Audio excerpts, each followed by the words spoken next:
ఎవరైనా సరే ఆరోగ్యంగా ఉండాలంటే శుభ్రత పాటించాలి. మరి శుభ్రత కావాలంటే ఎలిం ప్రొడక్ట్స్ వాడాలి.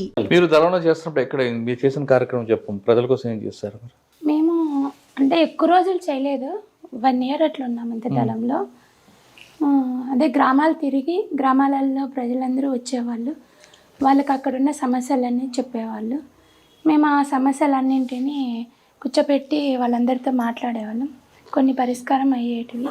అంటే మహిళలకి ఎక్కువగా మీరు ప్రాధాన్యత ఇచ్చారు కదా, మహిళలకి రాజకీయ చైతన్యం కల్పించారా మీరు? కల్పించు. అంటే ఏ గ్రామాలు ఎక్కువగా తీసుకున్నారు? అంటే నేను పోయినప్పుడు తిరిగింది కొన్ని గ్రామాలే, ఎక్కువ తిరగలేదు. బహుదా దళం అని చెప్పేసి బహుదా ఏరియాలో తిరిగినాం. చిత్రావతి, చిత్తూరు, తలకోనకి యువతల ఉంటుంది కాదమ్మా. మీరు పార్టీలోకి వెళ్ళారు, కమ్యూనిస్ట్ కుటుంబం నుంచి వచ్చారు. వెళ్ళిన తర్వాత పనిచేసినప్పుడు ఆ తృప్తి వచ్చిందా ప్రజల కోసం చేస్తున్నాను అని?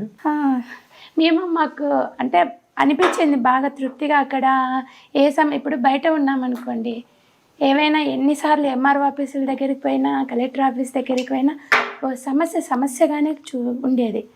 కానీ అక్కడికి పోయిన తర్వాత ఆ సమస్యకు పరిష్కారం వెంటనే దొరుకుతుందని చాలా హ్యాపీ అనిపించేది. కానీ మరి అన్నతో పాటు ఎందుకు వచ్చారు బయటికి? హెల్త్ ప్రాబ్లం వల్ల. తనకు హెల్త్, నాకు కూడా మలేరియా, టైఫాయిడ్, బాగా మోకాళ్ళు అరిగిన. అంటే మేము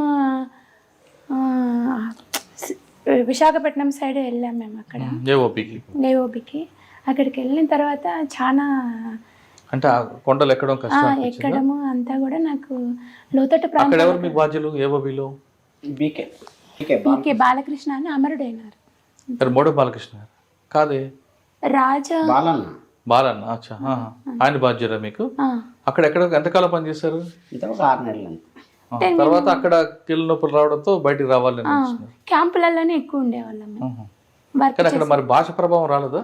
భాష అంటే మేము క్యాంపులే కదా, అంతా తెలుసు.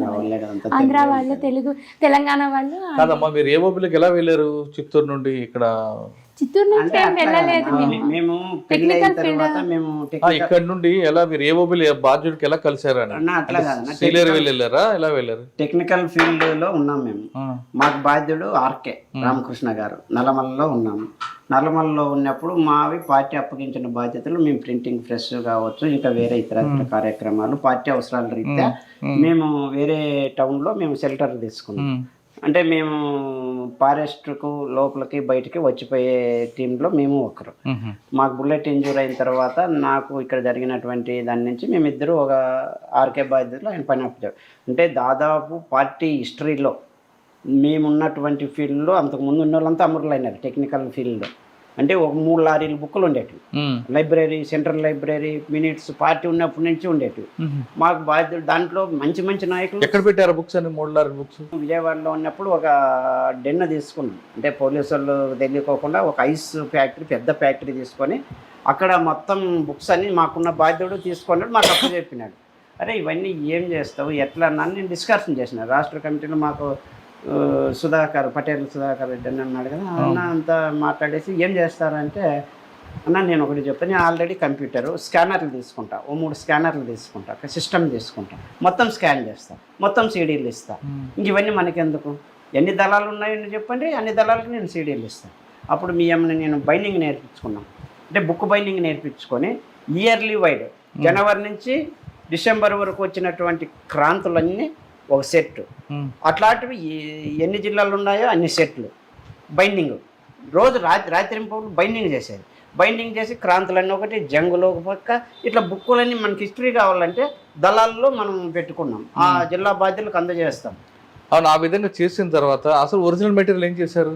కాల్ చేసినాం. అవసరం లేదు కదన్నా. ఫస్ట్ నేను నాకు తెలియనితనంతో ఏం చేసినానంటే ఢిల్లీకో ఏదో తప్పుడు అడ్రస్ పెట్టి ట్రాన్స్పోర్ట్ చేసినాం. అది మళ్ళీ రిటర్న్ వచ్చినాయి.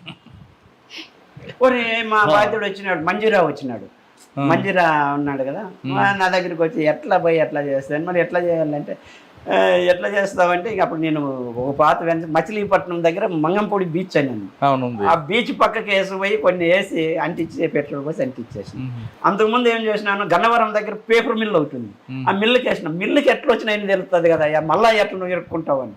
ఈ అన్ని బుక్కులు అన్నా నిజంగా మేము స్కాన్ చేయడానికి లేదా బైండింగ్ చేసిన దానికన్నా దీన్ని కాల్చడానికి ఎక్కువ టైం తీసుకుంటాం. అచ్చా, అలా మీరు అనంతపూర్లో పనిచేశారు కదా, మరి పరిటాల రవి గారు ఎప్పుడైనా ఎదురుపడ్డారా ఆ టీము అంతా? లేదా మీరు వెళ్ళి ఆయన వార్నింగ్ ఇవ్వడం కానీ, లేదు మిమ్మల్ని ఇబ్బంది పెట్టడానికి ఆయన ఏమైనా చేయడం కానీ? అంటే ఫస్ట్ ఆర్ఓసి అనేది పై చేయిగా ఉండేది అనంతపురం జిల్లాలో.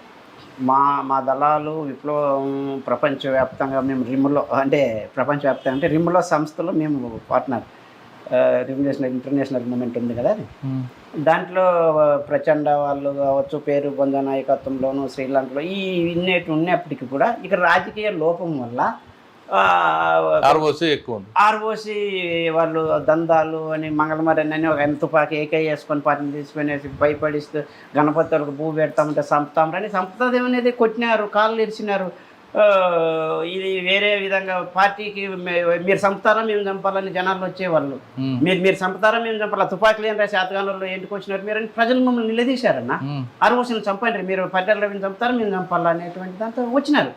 అరే అట్లా కాదు, పార్టీను కమాండ్ అంటే పోయా మీరు శాతగానంలో తుపాకులు తీసుకొని. పరిటాల రవి గారు కూడా అదే భావజాలంతో, అదే శ్రీరామ గారు కుటుంబం కదా. శ్రీరాములు గారు రవిను ఈ కుటుంబంతో ఉన్నారు, కానీ ఆయన ఇంటర్వ్యూలో చెప్పారు నాకు పార్టీతో సంబంధం లేదని పరిటాల రవి చెప్పాడు. వాస్తవంగా కూడా కొన్ని విషయాలను విభేదించాడు కూడా. అంటే బదలాపురం ఇష్యూ అని ఒకటి వచ్చింది మాకు 86లో సంక్షోభం, బదలాపురం సంక్షోభం అని చెప్తారు విలేజ్లో. అప్పుడున్నప్పుడు అక్కడ రాజకీయాలు, అక్కడ సత్యం కుమారు వీళ్ళంతా కూడా గెరిగీసుకొని అక్కడ కొన్ని ఒకే సామాజిక వర్గము ఇట్లా ఏదో జరుగుతూ ఉంది అనేటువంటి దానిపైన కూడా చర్చలు జరిగాయి. అయినప్పటికీ కూడా ఆయన వచ్చిన తర్వాత ఆయన కుటుంబం అమరవీరుల కుటుంబం అని ఆయనకి ఆర్థికంగా చేయాలని, ఆ క్వారీలు ఇవ్వడము, రకరకంగా డెవలప్మెంట్ చేయాలన్నటువంటి అక్కడ కొంతమంది ఆర్కేడ్లు వీళ్ళు చేసి ఎన్నో కుటుంబాల అమరులైనా ఆ కుటుంబాన్ని కొంత ప్రోత్సాహంగానే తీసుకొచ్చారు. కానీ ఆయన అప్పట్లో ప్రచారం ఏంటంటే పార్టీ పరిటాల రావు గారికి వాళ్ళ బెదిరింపు భయపడి పనిచేసిందని ఉంది. పార్టీ భయపడలేదు, కానీ ప్రజల గురించి ఆలోచించాం. పార్టీ ఎందుకు భయపడుతుంది చెప్పు, పార్టీ ఏంటి భయపడుతుంది? ఒక్క విషయం చెప్పండి, మేము పోలీసులుగా భయపడలే, ఎన్కౌంటర్లుగా భయపడాలి. పార్టీకి వస్తేనే చంపుతారు అనేటువంటి తెలిసి వచ్చిన, మీటింగులకు పోతేనే కేసులు పెడతారని చెప్పి కూడా మిలిటెంట్. మరి ఏ విధంగా పార్టీ భయపడే? పోలీసులు చంపడం కన్నా చాలా క్రూరంగా ఉండేది పరిటాల రవి ట్రీట్మెంట్. పరిటాల రవి ఎవరిని చంపాడు? పీపుల్స్ వారిని చంపుతారని భయంతో ఉండదు. అదే ఇంపార్టెంట్. పరిటాల రవి కుటుంబము గతాన్ని చూసి భయపడింది. ఇది ఈ పరిటాల రవిని ఏమన్నా చేస్తే ఒక విప్లవకారులు కుటుంబాన్ని చంపినారు అనేటువంటి కుహనా మేధావులు ప్రచారం చేస్తారే అనేటువంటి దాంతో భయపడింది. భయం తప్ప, అంటే సిద్ధాంతపరంగా అజా ఈ కుటుంబంలో ఇద్దరు నష్టపోయినారు ఇది అనేటువంటిది ఇప్పుడు ప్రజలు ఇప్పుడు ఎవరన్నా కానీ ఇప్పుడు రాజకీయ, నేను కూడా వైఎస్ఆర్సీపీలో జోనల్ ఇన్ఛార్జిగా ఉన్నా రైతు విభాగంలో, అట్లని చెప్పేసి దోపిడీ చేసుకుంటూ పోం కదా. పరిటాల రవి అనే ఆయన 1000 కోట్లు సంపాదించి ఎవరికి ఇచ్చినాడు అనేటువంటిది క్వశ్చన్ వేసినారు కదా. ఆ రోజు కరపత్రాలు పంచినారు కదా పార్టీ, నీ కుటుంబము నీ అనేటువంటి చెప్పారు కదా. ఆయన శ్రీరాములు సినిమా చూస్తుంటే చెట్ల నరికి అలా ఆస్తులు నష్టం చేసి కబడ్దార్ అని చెప్పారు కదా. తర్వాత ఆయన గద్దరు వరవరరావు వాళ్ళ దగ్గర పోయి ఏడ్చో పార్టీకి క్షమాపణ చెప్పుకొని ఓకే అని అయిపోయినారు. ఎప్పుడు మంగళమారిని చంపిన తర్వాత రియాక్షన్ మొదలైన తర్వాత వీళ్ళు తోకలు ముడిచినారు. లేకపోతే సిద్ధాంతంలో భూపెట్టొద్దు పార్టీ అంటే మేమనేటువంటిది ఒక మాఫియా మధ్య తయారైంది కదా. నిజంగా మేము నక్సలైట్లు ఈ సిద్ధాంతాల కోసం చేస్తున్నామని తెలుసుకోవడానికి కొన్ని సంవత్సరాలు పట్టిందండి. నక్సలైట్లు అంటే మాఫియా, ఎవడు నక్సలైట్ ఎవడు ఒరిజినల్లో ఎవరు డూప్లికేటో జనాలకు జిల్లాలో నా కొడుకులు నాశనం అయితే పదం ఎట్లున్నా అట్లా అనుకునే పరిస్థితి తెచ్చింది ఎవరు? సిద్ధాంతాలు ఈ ప్రజల కోసము. ఇవి ఈరోజు నిజంగా రవి కూడా నక్సలైటే అనుకున్నాం. ఇప్పుడున్నటువంటి నీ ఆస్తులు, నీతో బతికినటువంటి వాళ్ళు, వాళ్ళకి నీ స్థాయి, నీ సమానత్వం ఏంది, నీ సిద్ధాంతం ఏది?